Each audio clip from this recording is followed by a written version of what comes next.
Oh, kenapa rencana kita tidak melaporkan Lesti? Pertama, Lesti itu kan ketika sudah diakreditasi.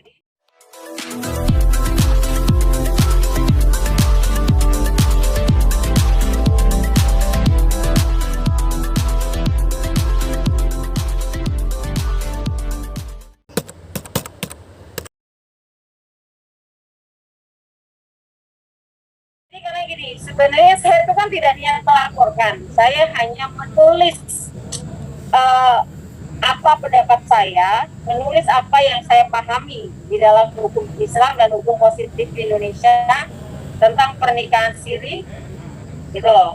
Dimana pernikahan siri itu pencatatannya harus lewat isbat.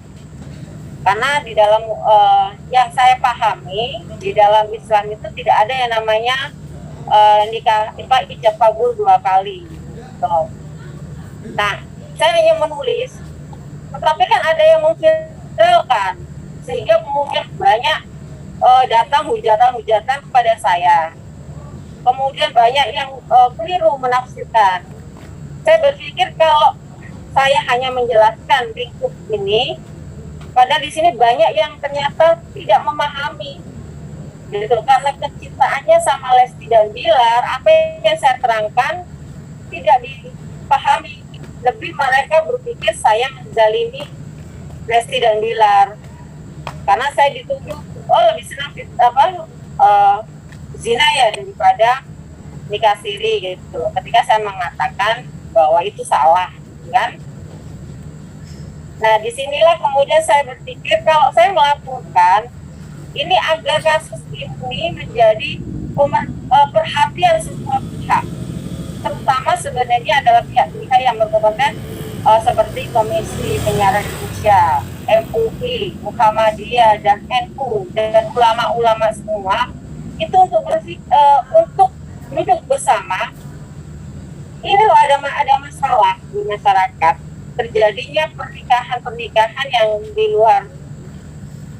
Sebenarnya itu aja. Jadi saya melaporkan karena sebenarnya saya diancam-ancam dulu kan, gitu. Jadi saya laporkan.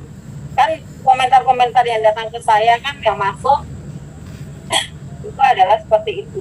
Akhirnya saya gitu deh. Kalau kayak gini perlu untuk menjadi perhatian pihak-pihak yang seharusnya memperhatikan masalah ini.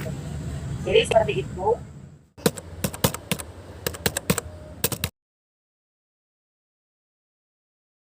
Jadi sebelum saya memutuskan untuk melapor, itu kan sebenarnya kan itu status saya itu kan di akun saya sendiri ya, tidak kemana-mana. Kalaupun saya komen juga komen asal komen di Instagram aja, habis itu ya saya nggak terlalu masuk kemudian berdebat lebih gitu kan.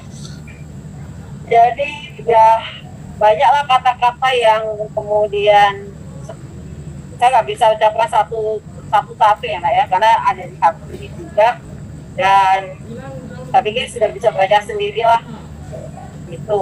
Kemudian ketika saya memutuskan laporan, kembali mereka menjadi histeris ya, tambah sadis bahasanya. Tapi saya nggak ada masalah sih, saya pikir wajar ketika orang yang kita cintai kemudian seolah-olah ada yang menzalimi, itu aja saja. Jadi buat saya nggak ada masalah untuk sebuah dakwah meluruskan syariat, itu konsekuensi itu.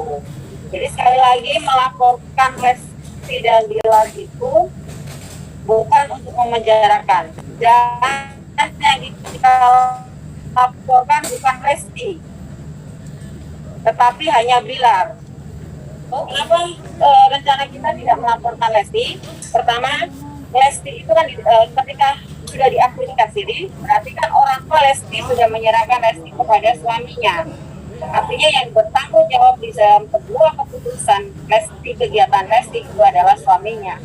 Jadi ini juga kita mau mengajarkan sebab pernikahan itu siapa yang harus bertanggung jawab. Dalam hal ini adalah suaminya. Gitu. Karena Lesti kan sudah secara agama sudah diserahkan ya Mbak ya, ke pihak suami. Nah di sini kemudian ketika pendaftaran ke KUA Mereka tidak mengatakan bahwa mereka sudah menikah secara agama.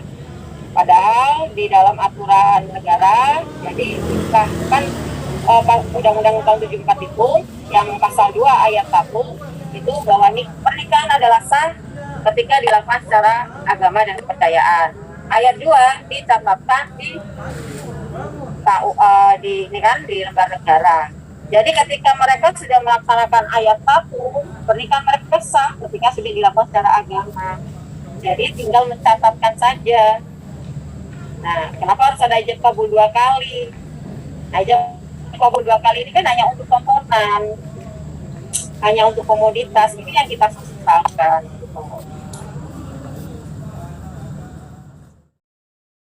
Jangan lupa ya di subscribe dan nyalakan lonceng notifikasinya.